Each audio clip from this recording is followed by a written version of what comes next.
Nearly 2 years after Alec Baldwin fatally shot cinematographer Helena Hutchins on the Rust movie set, a stunning new plot twist in the case. New Mexico prosecutors want to recharge the actor and producer with involuntary manslaughter. This after dismissing the same charge against Baldwin in April. The special prosecutor telling NBC News, based on our lengthy and detailed investigation, it is appropriate for a grand jury to make a decision on whether the case should proceed. So the prosecutors in New Mexico want to charge Alec Baldwin again. Let's talk about it.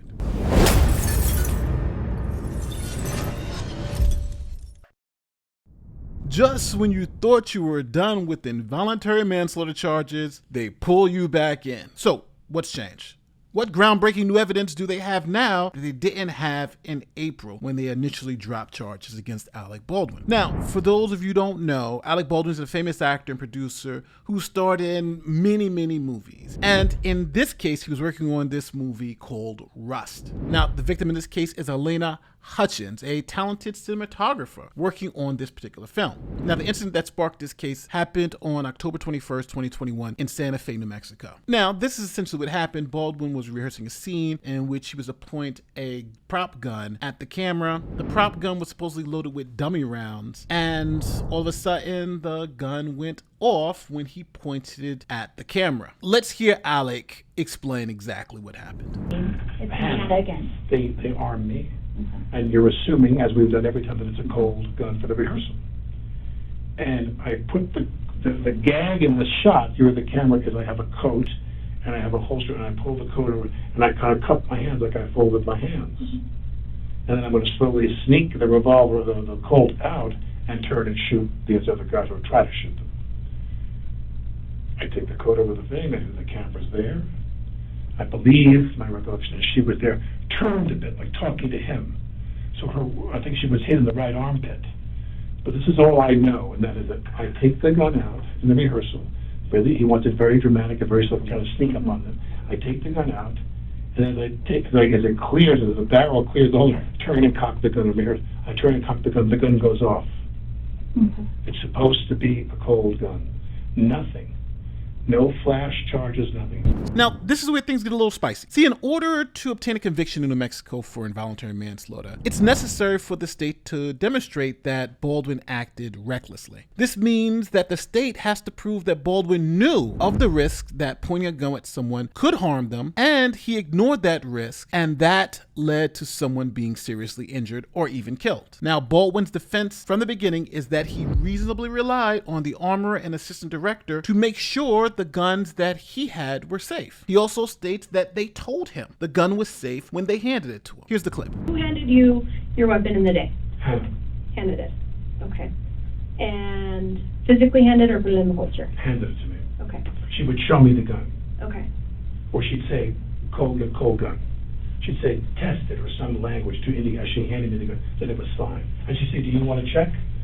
And I always didn't want to insult her. I said, because we never had a problem. Yeah. And I said, I'm good. So Alec was handed a gun, asked to check it, and he said he trusted the armorer. He didn't want to insult the armorer by checking the gun again. Now, also combined with the fact that Baldwin thought that there were no live rounds on the set, made it more reasonable that he would not think that pointing this particular gun in this way would cause anyone any serious injury. So initially, the DA's office dropped the charges against Baldwin because they felt they couldn't prove the case beyond a reasonable doubt, especially if everyone believed that there was no live ammunition on set. And also, a report came out that the gun may have even malfunctioned, making it even less likely that Baldwin was acting unreasonably when he pointed the gun. But we do begin tonight with the breaking news late today. Lawyers for Alec Baldwin say the charges against him will be dropped.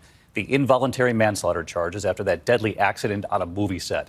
Now, it comes just 2 weeks before the trial was set to begin, the case being prosecuted in New Mexico, where, of course, that shooting took place. Baldwin was charged after the weapon he was rehearsing with fired a round, killing cinematographer Helena Hutchins. Now, the New Mexico DA claims they have found new evidence showing that Baldwin may have been reckless. Nearly 2 years after Alec Baldwin fatally shot cinematographer Helena Hutchins on the Rust movie set, a stunning new plot twist in the case. New Mexico prosecutors want to recharge the actor and producer with involuntary manslaughter. This after dismissing the same charge against Baldwin in April. The special prosecutor telling NBC News, based on our lengthy and detailed investigation, it is appropriate for a grand jury to make a decision on whether the case should proceed. Now, this is a law channel, so speculation time. I don't know what the new evidence is, but I have two theories. The first is that Baldwin claims that he didn't pull the trigger. Instead, the gun malfunctioned. Now, a new report that was released after the district attorney's office dropped the initial charges showed that the gun did not malfunction and was actually working properly. So think about this, people. If the gun malfunctioned, then this was just an accident and Baldwin couldn't have acted recklessly, right? The gun malfunctioned. But on the other side, if Baldwin pointed the gun and pulled the trigger without checking it first, that would be ignoring the risk of serious bodily injury and likely be seen as reckless. So how about this? Charges for Alec Baldwin could be back on the table in the wake of a new report claiming that he did pull the trigger on the gun that killed cinematographer Halyna Hutchins on the Rust movie set almost 2 years ago. The actor has long insisted the opposite. It wasn't in the script for the trigger to be pulled. Well, the trigger wasn't pulled. I didn't pull the trigger. So you never pulled the trigger? No. I would never point a gun at anyone and pull a trigger at them. Never. So involuntary manslaughter charges against Baldwin were dropped back in April, reportedly because new evidence revealed that the gun had been modified before he handled it, which would line up with what he said. But now, a new expert analysis has been done for Santa Fe special prosecutors who say, quote, the trigger had to be pulled or depressed sufficiently to release the fully cocked or retracted hammer of the evidence revolvers. So let's talk about theory 2, in which the prosecutors have evidence that Baldwin knew that there was live ammunition on set. See, Baldwin always claims that there wasn't supposed to be any live ammo on the set. Here is Baldwin's police interrogation, where he claims there shouldn't have been any live rounds on set. And I need to know, how did that happen? Where did that bullet come from? Where did there are no live rounds in her kit, I'm told.